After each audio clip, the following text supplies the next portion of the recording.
Hello friends, आज की इस वीडियो में हम बात करने वाले हैं कि कैसे आप घर बैठे बैठे इंडियन पोस्ट पेमेंट बैंक में अपने लिए एक zero balance savings account open कर सकते हैं। तो आज की ये वीडियो कंप्लीट इसी टॉपिक के ऊपर रहने वाली है, तो आपने इस वीडियो का कोई भी पार्ट मिस नहीं करना है, कंप्लीट वीडियो को वॉच करना है। तो इंडियन पोस्ट पेमेंट बैंक में अकाउंट ओपन करने का जो लिंक है वो मैं आपको डिस्क्रिप्शन बॉक्स में दे दूंगी, या फिर आप क्या कर सकते हैं, सीधा ऐप स्टोर से IPPB यानी कि इंडियन पोस्ट पेमेंट बैंक, इस ऐप को अपने मोबाइल फोन में इंस्टॉल करोगे।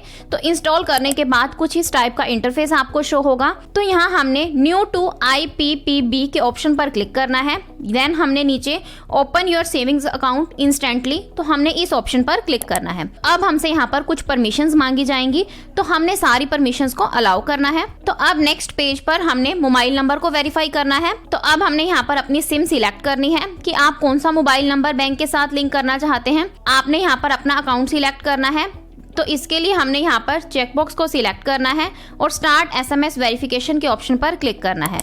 तो अब हमने यहाँ पर थोड़ा वेट करना है, यानी कि यहाँ पर थोड़ा लोडिंग टाइम लेगा। तो थोड़ा वेट करने के बाद आपकी जो वेरिफिकेशन है वो ऑटोमेटिकली कंप्लीट हो जाएगी। तो अब हमने यहाँ पर हमसे जो परमिशंस मांगी जाएंगी उनको अलाउ करना है। सब्सक्रिप्शन चार्जेस दिए गए हैं जो कि 149 प्लस GST है। तो आपको यहाँ पर एक साल की जो फीस है वो टोटल 175 रुपये पे करनी पड़ेगी। तो अगर आप सेटिस्फाइड हैं तो आपने यहाँ पर आई एग्री के ऑप्शन पर क्लिक करना है। तो अब हमें फटका यानी कि डिक्लेरेशन से रिलेटेड जो पेज है वो शो होगा, और हमसे यहाँ पर पूछा गया है कि इंडिया के अलावा किसी दूसरी कंट्री में भी आप टैक्स पे करते हैं। तो हमने यहाँ पर नो वाला ऑप्शन सिलेक्ट करना है। तो अब इस पेज पर हमने अपना आधार नंबर वाला ऑप्शन सिलेक्ट करना है और नीचे अपना जो आधार नंबर है वो मेंशन करना है। देन दोबारा हमने अपना आधार नंबर एंटर करना है, पैन कार्ड नंबर एंटर करना है। नीचे हमें कुछ टर्म्स एंड कंडीशंस दी गई हैं, हमने इनको रीड करना है और सभी चेक बॉक्सेस को सिलेक्ट करना है। चेक बॉक्सेस को सिलेक्ट करने के बाद हमने यहाँ पर सबमिट के ऑप्शन पर क्लिक करना है। तो इतना करने के बाद हमारा जो आधार रजिस्टर्ड मोबाइल नंबर है उस पर वेरिफिकेशन के लिए एक OTP सेंड किया जाएगा।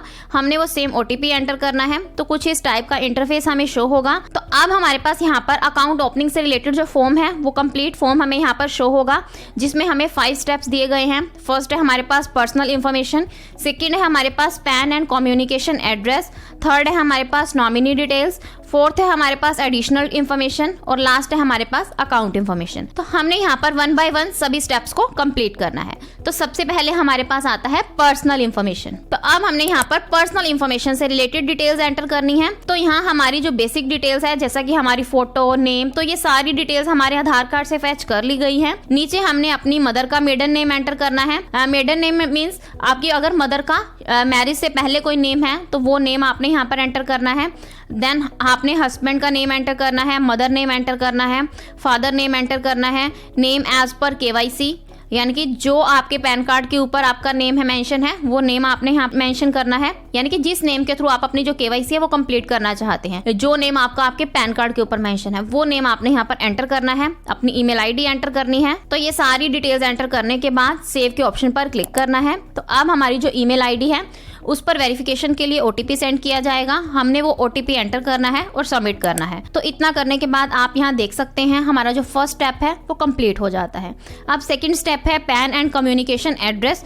तो यहाँ हमारा जो परमानेंट एड्रेस है वो हमें शो होगा, जो कि हमारे आधार कार्ड से फैच कर लिया गया है। तो नीचे हमें कम्युनिकेशन एड्रेस मेंशन है, तो यहाँ पर हमारा जो करंट एड्रेस है वो मेंशन होगा। तो अगर आपका जो आधार कार्ड वाला एड्रेस यानी कि आपका जो परमानेंट एड्रेस और करंट एड्रेस यानी कि जिस एड्रेस पर आप अब रह रहे हैं, अगर तो वो दोनों सेम है तो आपने जो नीचे चेकबॉक्स हमें गिवन है सेम एज परमानेंट एड्रेस, तो इस चेकबॉक्स को आपने क्या करना है, टिक करना है। अगर सेम नहीं है तो आपने क्या करना है, अपना जो करंट एड्रेस है वो यहाँ पर मेंशन करना है। तो एड्रेस से रिलेटेड डिटेल्स एंटर करने के बाद आपने यहाँ पर सेव के ऑप्शन पर क्लिक करना है। तो इतना करने के बाद हमारा जो सेकेंड स्टेप है वो भी कंप्लीट हो जाता है। अब थर्ड स्टेप है हमारे पास नॉमिनी डिटेल्स।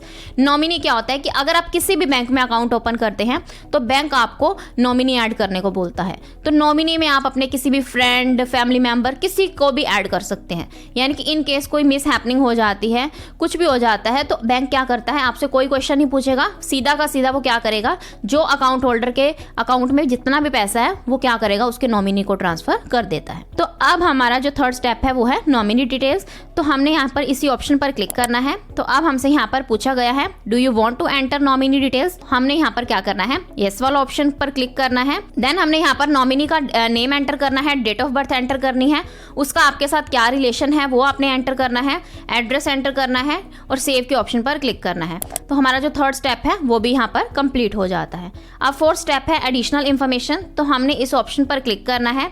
तो यहाँ हमने अपनी जो बेसिक डिटेल्स हैं वो एंटर करनी है। सबसे पहले nationality, then marital status, occupation क्या है, अगर आप जॉब करते हैं तो आप सैलरीड सिलेक्ट करोगे, अगर खुद का बिजनेस है तो सेल्फ एम्प्लॉयड सिलेक्ट करोगे, अगर आप जॉब से रिटायर्ड हो चुके हैं तो रिटायर्ड वाला सिलेक्ट करोगे।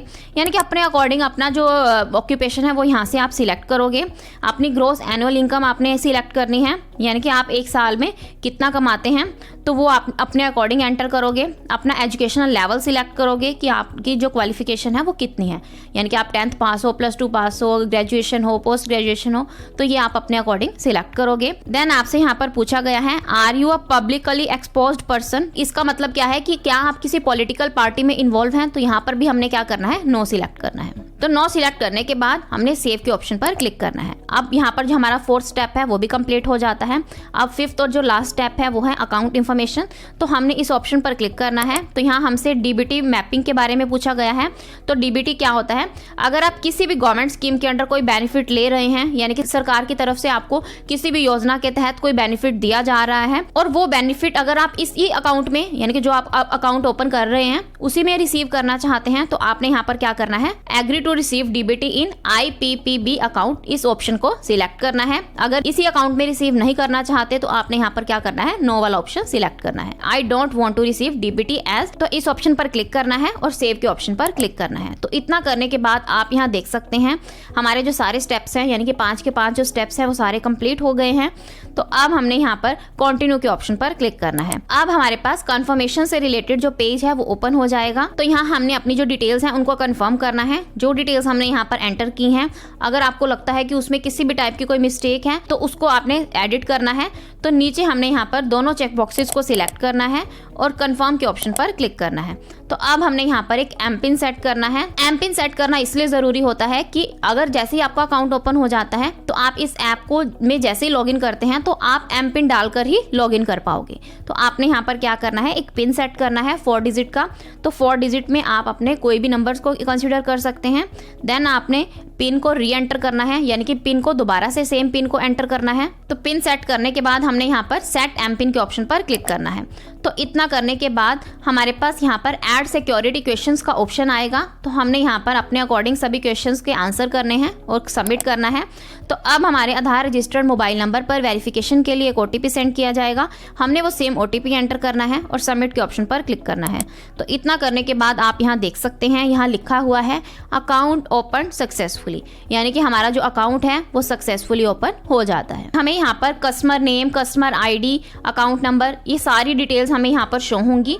तो नीचे account details send to your mobile number and email ID, तो हमने यहाँ पर लॉगिन के ऑप्शन पर क्लिक करना है। अब हमने यहाँ पर अपना एमपिन डालकर लॉगिन करना है। तो कुछ इस टाइप का इंटरफेस हमें शो होगा। तो यहाँ क्लियरली मेंशन है फर्स्ट स्टेप में कि आपको यहाँ पर 200 रुपए की इनिशियल फंडिंग करनी होगी। तो जैसे ही आपका जो अकाउंट ओपन होगा सबसे पहले आपको क्या करना है, अपने अकाउंट में 200 रुपए ऐड करने हैं। तो इसके लिए हमने नीचे ऐड फंड के ऑप्शन पर क्लिक करना है और अपनी जो फंडिंग है उसको कंप्लीट करना है। तो ये था कंप्लीट कि कैसे आप घर बैठे बैठे इंडियन पोस्ट पेमेंट बैंक में अपने लिए एक 0 बैलेंस सेविंग्स अकाउंट ओपन कर सकते हैं। आई होप आपके सारे डाउट्स क्लियर होंगे। अगर आपको फिर भी कोई डाउट है तो आप कमेंट सेक्शन में पूछ सकते हैं। So this is the end of my video. अगर आपको मेरी वीडियो अच्छी लगी हो तो प्लीज मेरी वीडियो को लाइक करें और मेरे चैनल को सब्सक्राइब करें। Thanks for listening and thank you everyone.